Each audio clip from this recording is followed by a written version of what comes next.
घटना पे आधारित है। आज के वीडियो में दो ऐसे कहानी के बारे में बात करने वाला हूँ। यकीन मानिए दोस्तों, आज से पहले आपने कहीं भी नहीं सुने होंगे। अगर आपको क्राइम से रिलेटेड वीडियो पसंद है तो आप सही जगह पे आए हैं। अगर वीडियोस पूरा नहीं देखोगे तो कहानी समझ में नहीं आएगा। उम्मीद करता हूं दोस्तों कि आप शुरू से लेकर के एंड तक बने रहिएगा। तो चलिए कहानी स्टार्ट करते हैं। तारीख थी 28 मई 2026। समय था करीब सुबह के 5 बजे। राजस्थान के अजमेर जिले में एक छोटा सा गांव है, श्री रामपुर। सुबह सुबह कुछ किसान रोजाना की तरह अपने खेतों में काम कर रहे थे, लेकिन अचानक रास्ते पर गाड़ी, एक सफेद रंग की स्कॉर्पियो गाड़ी ऊंची ऊंची लपटे, उसमें आग लगी हुई थी। खेत में काम कर रहे थे किसान दूर से ये सब देख रहे थे। तभी गाड़ी का पिछला दरवाजा खुलता है और उस जलती हुई गाड़ी से अंदर से एक महिला बाहर कूदती है। उस महिला के कपड़ों पर, उसके पूरे शरीर पर भयानक आग लगी हुई थी। वो चिल्ला रही थी, तड़प रही थी। उसी हालत में अपना जान बचाने के लिए खेतों की तरफ वो भागने लगती है, लेकिन आग इतनी ज्यादा थी और वो इतनी झुलस चुकी थी कि कुछ ही दूर जा करके वो जमीन पर गिर गई। किसानों के सामने ही दूर खेत में उस महिला ने तड़प तड़प कर अपना दम तोड़ दिया।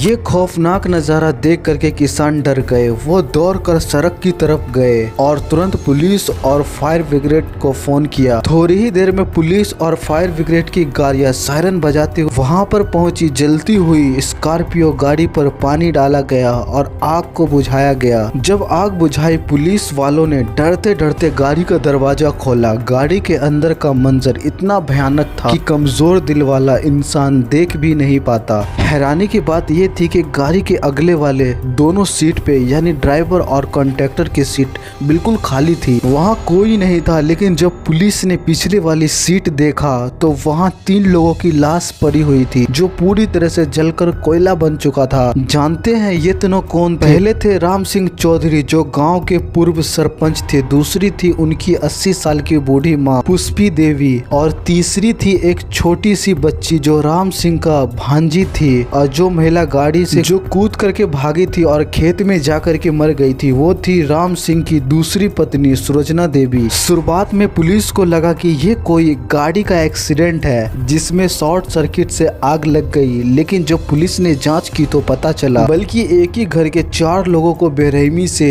मारा गया है। ये मर्डर है। मर्डर करने वाला कोई बाहर का गुंडा नहीं, इसी परिवार का 17 साल का सगा बेटा था, जिसने अपनी माँ और बहन के साथ मिल करके इस खौफनाक वारदात को अंजाम दिया था। अब बात करते हैं इस परिवार की कहानी की और पिता के उस गुस्से की जिसने इस घर को तबाह कर दिया। इस कहानी का जो मुख्य किरदार है उसका नाम था राम सिंह चौधरी। राम सिंह अजमेर का श्री रामपुर गांव का रहने वाला था। वो बहुत अमीर रसूखदार आदमी था। उसका दबदबा ऐसा था कि साल 2005 में गांव का सरपंच चुना गया था। राम सिंह की मां का नाम था पुष्पा देवी, जिनकी उम्र 80 साल थी, क्योंकि वो खुद भी पहले गांव का सरपंच रह चुकी थी। साल 2005 में राम सिंह चौधरी की शादी घर वालों की मर्जी से सुनीता नाम की महिला से होती है। शादी के बाद इनके 2 बच्चे हुए, एक बेटी जिसका उम्र आज 19 साल है और एक बेटा जिसका उम्र आज 17 साल और वो अभी नाबालिग है। राम सिंह बाहर के लोगों के लिए तो वो एक सरपंच, लेकिन उसका स्वभाव बहुत गुस्से वाला। साल था 2019 में राम सिंह दोबारा सरपंच बना। इसी दौरान उसके गांव के ही एक सरकारी कर्मचारी यानी ग्राहक सचिव से किसी बात पर बहस हो गई।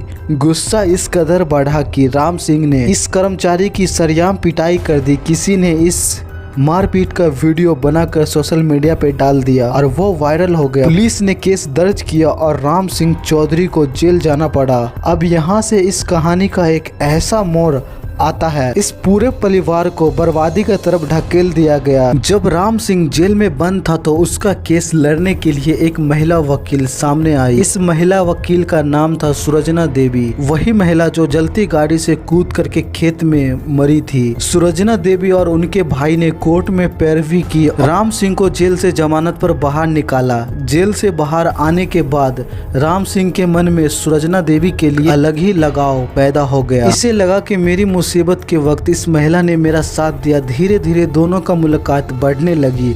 राम सिंह पहले से ही शादीशुदा था, 2 बच्चे थे, लेकिन इसने परिवार का परवाह किए बगैर साल 2019 में ही उस महिला वकील सुरजना देवी से दूसरी शादी कर ली और उसे अपनी पत्नी बना करके अपने उसी घर ले गया। दूसरी पत्नी के घर आते ही पहली पत्नी सुनीता का जिंदगी नर्क बन गई थी। राम सिंह रोज शराब पी करके आता, अपनी दूसरी पत्नी सुरजना देवी उनको कहते, पहली पत्नी सुनीता को जानवरों की तरह पीटता। बात सिर्फ आम मारपीट की नहीं थी, राम सिंह पहली पत्नी सुनीता को बच्चों के सामने कमरे में मुर्गा बना देता, बेड पे लेटा करके बेल्डो से पीटता जब तक वो रोते रोते बेहोश ना हो जाए। दूसरी पत्नी सुरजना देवी ने सुनीता को घर की मालकिन से नौकरानी बना दी थी। रात दिन उससे घर का सारा काम करवाया जाता और जरा सी भी गलती होने पर राम सिंह उसे बहुत ही बेरहमी से पीटता। जब इस पूरे जुर्म को अपनी माँ के इन आंसुओं को घर के 2 बच्चे सबसे करीब होकर के देख रहे थे। राम सिंह की 19 साल का बेटा और 17 साल की बेटी, सोचिए एक 17 साल का लड़का जिसकी उम्र स्कूल जाने की है, हंसने खेलने की है, वो रोज रात को अपनी माँ की चीखें सुनता था। वो अपनी आंखों से देखता था कि कैसे उसका पिता उसकी माँ की चमड़ी उधेड़ रहा है। धीरे धीरे उस बेटे के दिल में पिता का प्यार पूरी तरह से खत्म हो गया। वहाँ सिर्फ और सिर्फ नफरत और एक ज्वालामुखी उबलने लगा।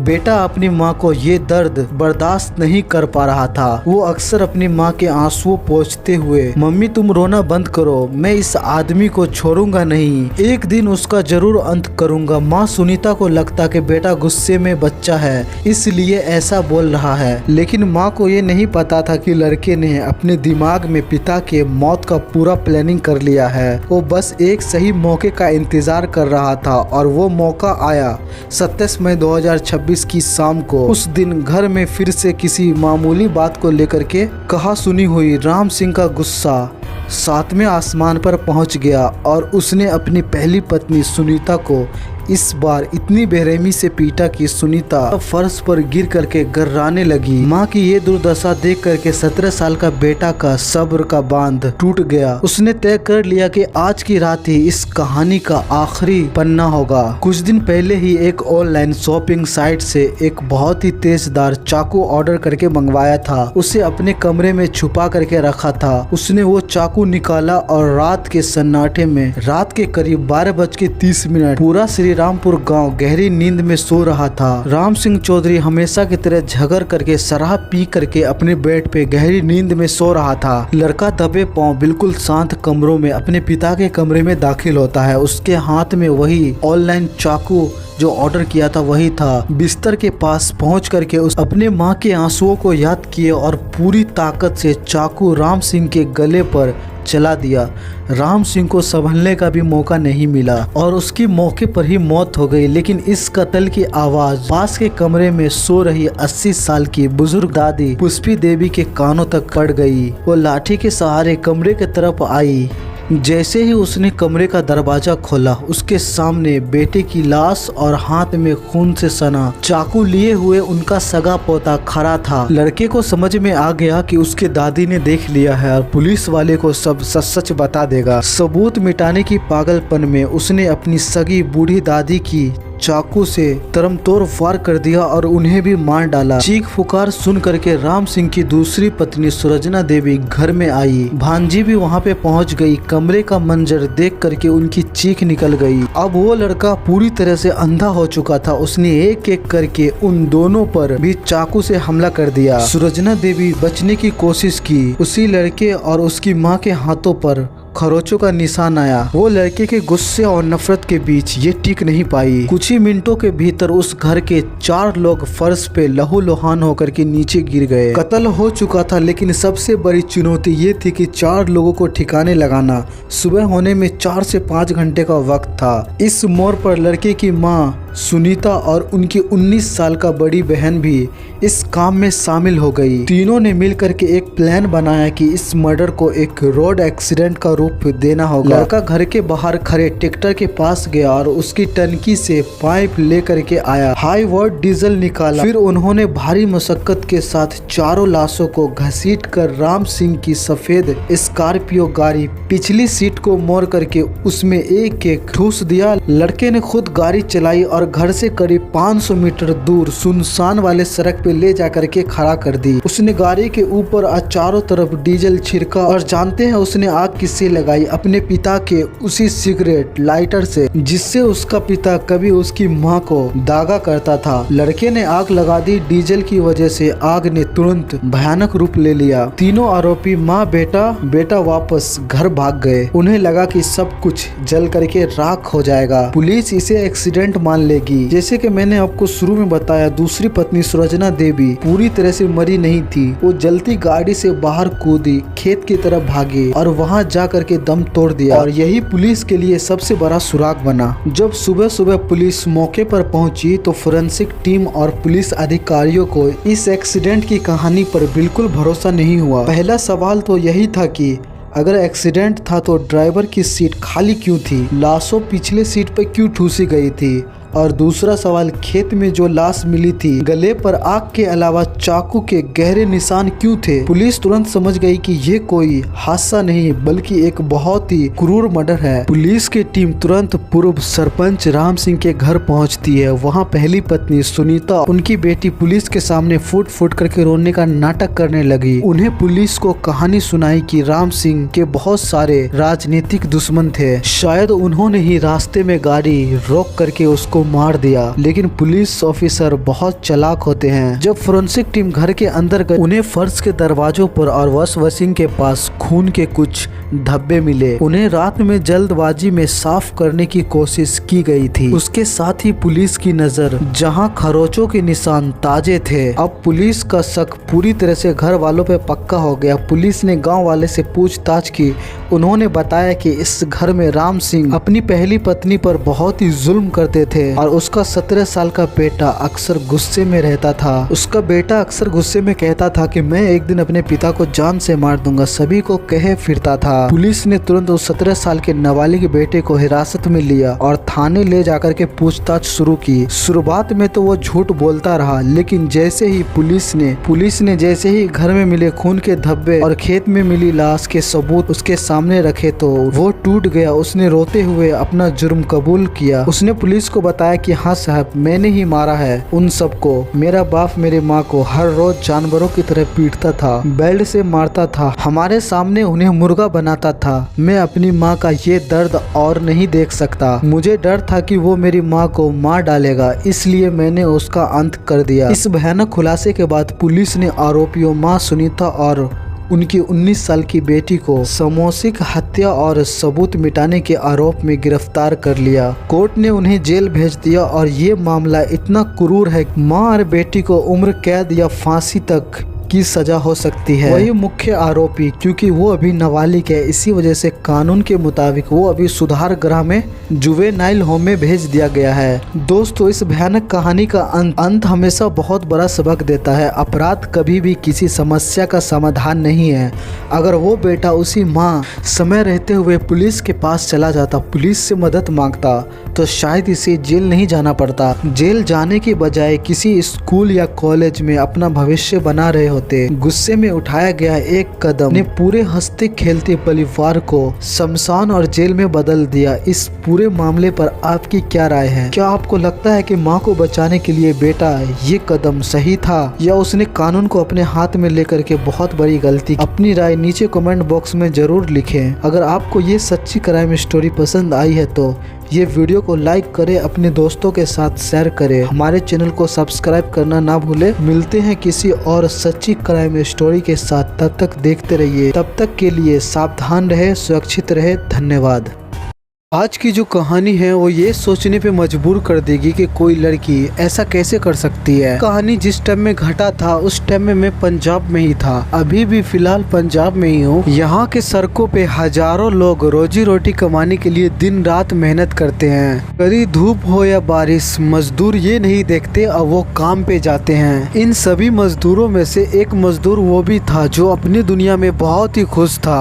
उनकी महीने की कमाई लगभग 12,000 रुपए था। था। वो रोज सुबह से लेकर के शाम तक फैक्ट्री में काम करता, दिन भर पसीना बहाता और शाम होते ही वो अपने घर को लौट जाता। इसकी जिंदगी बेहद साधारण थी। 21 नवंबर 2022 की वो शाम इसकी पूरी जिंदगी बदलने वाली थी। रात के लगभग 7 बज रहे थे। सड़कों पर सन्नाटे पसरे हुए थे। तभी इसके सामने एक गाड़ी आकर के रुकता है। गाड़ी के शीशे नीचे होते हैं और गाड़ी के अंदर से आवाज आते हैं, भाई साहब अब रुकिए, आपसे बहुत जरूरी काम है। वो मजदूर रुक जाता है और एक गरीब आदमी जो अपनी सीधी सादी दुनिया में खुश रहता था, उसे क्या पता था कि ये गाड़ी साजिश का हिस्सा भी हो सकता है। उस गाड़ी से एक खूबसूरत लड़की बाहर आती है और उस मजदूर से पूछती है कि ये पता पे हमें जाना है, किधर से जाना है। वो लड़की उससे मदद मांगने लगती है। वो मजदूर कहता है कि मैडम जी, मैं एक फैक्ट्री में काम करता हूँ और मैं उतना पढ़ा लिखा भी नहीं हूँ, मुझे अंदाज़ा नहीं है कि ये रास्ता किधर से जाएगा और आपको कहाँ जाना है। इससे पहले ये अपना पूरी बात ख़त्म कर पाता, इसके चेहरे पे कुछ ठंडा सा फील होता है, मानो कि इसे फील हुआ कि इसके चेहरे पे कोई केमिकल स्प्रे किया गया हो। इससे पहले ये मजदूर कुछ समझ पाते, ये रास्ते पे ही गिर करके फौरन बेहोश हो जाते हैं। और 2 घंटे बाद करीब 9 बजे जब इस मजदूर की आँख खुलती है तो ये अपने आप को एक आलीशान कमरे में सोया हुआ पाता है। ये अपने पूरे जीवन में इतना आलीशान कमरा आज तक नहीं देखा था। ये मजदूर कभी सपनों में भी नहीं सोचा था कि ये कभी आलीशान बंगला में भी इनका आँख खुल सकता है। वो सब तो ठीक है, लेकिन जब ये अपने आप को पूरी तरह से सेंसिटिव में आता है, जब ये मजदूर के हाथ पाँव पे नजर पड़ती है तो ये देखता है कि इनके हाथ पाँव रस्सियों से बंधा हुआ है। ये सोच ही रहे थे कि यहाँ इसको क्यों लाया गया है। तभी इनके सामने 4 लड़कियां आते हैं। चारों लड़कियां के 20 से 22 साल उम्र थी। तभी उन चारों में से एक लड़की अपने हाथ में एक गिलास और दूसरे हाथ में कुछ गोलियां लेकर के उनके पास आती है। वो मजदूर उसके सामने गिड़गिड़ाने लगता है, कहता है कि प्लीज मैडम मुझे जाने दीजिए। वो लड़कियों के चेहरे पे कोई भी शिकंज नहीं होता है, उनके पास आता है और जबरन उस मजदूर का मुंह खोल करके उनके मुंह में गोली देता है और पानी दे करके कहता है पीने के लिए। गोली खाने के सिर्फ 1 मिनट बाद उस मजदूर के सर चकराने लगते हैं और उनके बॉडी में अजीब सा बदलाव होने लगता है। इन कमरे में जो 4 लड़कियां थी, इन चारों लड़कियों का व्यवहार बहुत ही अजीब थे। चारों लड़की देखने में बहुत ही अमीर और आलीशान लग रही थी। ये कभी आपस में अंग्रेजी में बात करती तो फिर पंजाबी में। जो मजदूर था वो पंजाबी अंग्रेजी समझता ही नहीं था। इन चारों लड़कियों का इरादा कुछ अच्छे नहीं लग रहे थे, जैसे कि कोई नशे की गहरी हवस की बातें चल रही है। वो मजदूर वहाँ से भागने की कोशिश भी नहीं कर सकता क्योंकि इनका हाथ पांव पूरी तरह से रस्सियों से जकड़ा हुआ था। वो मजदूर के सामने में चारों लड़कियां अपने एक एक करके वो सारे कपड़े को उतार देती है और उनके पास जाने लगती है। अजीब तरह से हरकतें करना स्टार्ट कर देती है। वो मजदूर रो रहे थे, चीख रहे थे, लेकिन उसके अपने शरीर पे काबू नहीं था। वो गोली खाने के बाद वो समझ नहीं पा रहा था कि आखिर वो कौन सा नशा वाला गोली खाया है। रात के 9 बजे से शुरू हुआ ये सिलसिला और भी ज्यादा क्रूर होने लगा था। 4 दिवाली के अंदर जो वो रात हुआ, शायद वो अपने जीवन में वो मजदूर कभी भी भुला पाएगा। चारों लड़कियां जो थी मानो को ये शैतान बन गई थी, एक एक करके वो मजदूर के साथ और आपस में बात भी करता और हंसता और वो मजदूर पे क्रूरता दिखाता, उसे टॉर्चर करता और अजीब अजीब तरह से वो चारों लड़की उस मजदूरों को दांत काटता। रात के करीब 3 बज चुके थे। उन चारों लड़कियों ने जिस तरह से इसे किडनैप करके लाया था उसी तरह से अपने सफेद रंग के गाड़ी में बैठा करके रोड पे ले जा करके फेंक देता है और वहाँ से वो चला जाता है। चारों लड़की इतनी गलत तरह से हरकतें की थी। उस मजदूर की हालत बहुत ही खराब थी, वो पूरी तरह से टूट चुका था। अगले दिन वो मजदूर कैसो भी करके अपने आप को हिम्मत बांध करके वो पुलिस स्टेशन की तरफ जाता है, लेकिन पुलिस स्टेशन के बाहर जाते ही इनका हिम्मत जवाब देने लगता है और वो वहाँ से घर लौट के आ जाता है। इसके दिल में डर था कि शायद इस मजदूर की बात पुलिस वाले या दुनिया वाले कोई भी यकीन नहीं करेगा। झूठे इल्जाम लगा करके अगर इसी मजदूर पे कोई कार्रवाई हो गया तो ये कहां से अपने आप को सहन कर पाएगा। और ये लड़का सीधा अपने घर गया और पूरा रात सोचा। सुबह होते ही अपने घर वाले को ये बता दिया कि इनके साथ आखिर क्या क्या हुआ है। इनके घर वाले सोचा कि पुलिस का सहारा हमें नहीं लेना चाहिए, इसी वजह से ये मीडिया का सहारा लेता है। धीरे धीरे ये बात मीडिया के द्वारा जब ये बात पूरी तरह से भारत में चलने लगी तो पंजाब पुलिस हरकत में आ गई। पुलिस ने उन चारों लड़कियां की तलाश शुरू कर दी। सफेद रंग की गाड़ी से जो जगह से मजदूर को उठाया गया था वहाँ का सीसीटीवी और हर जगह का सीसीटीवी कैमरा खंगाला जाता है। फिर वो लड़की थी कौन पता लगा सके। हालांकि जब पुलिस और मीडिया ने पीड़ित से बात करने की कोशिश की तो उसके परिवार ने कानून कार्रवाई करने के लिए साफ साफ मना कर दिया। उनके परिवार ने कहा कि हमारे लिए खुशी की बात यह है कि हमारा बेटा जिंदा लौट करके वापिस आ गया। इनका मानना था कि वो लड़कियां चाहती तो इसे मार भी सकती थी, इसी वजह से ये केस उन लड़कियों के खिलाफ नहीं दर्ज करवाना चाहती है। वैसे भी मजदूर गरीब के लिए कानूनी लड़ाई लड़ना बहुत ही मुश्किल होती है। बहुत ही खोजबीन करने के बाद भी वो चारों लड़कियां का कोई भी नामो निशान नहीं मिला। आज भी पुलिस और आम लोगों को इस बात को जानना चाहते हैं, चारों लड़कियां कौन थी, वो कहां से आई थी, उन्होंने ऐसा घिनौना क्रूरता क्यों दिखाई। क्या वो चारों लड़कियां ये हरकतें पहली बार की है? क्या वो और भी कई बार कई मजदूरों के साथ गरीबों के साथ कर चुकी है? ये सवाल आज भी अनसुलझे है। ये घटना समाज के लिए एक बड़ा सबक है और साथ ही पुलिस के लिए एक ऐसी पहेली जिसका सच आज भी जांच की विषय बना हुआ है। आप मेरे चैनल को तभी सब्सक्राइब करना जब आपको बहुत ही डिस्टर्बिंग और खून खराबा दिमाग घुमा देने वाली ऑब्सेशन कहानियां अगर आप सुनते हैं और दिलो दिमाग में संतुष्टि मिलता है तो ही आप मेरे चैनल को सब्सक्राइब कर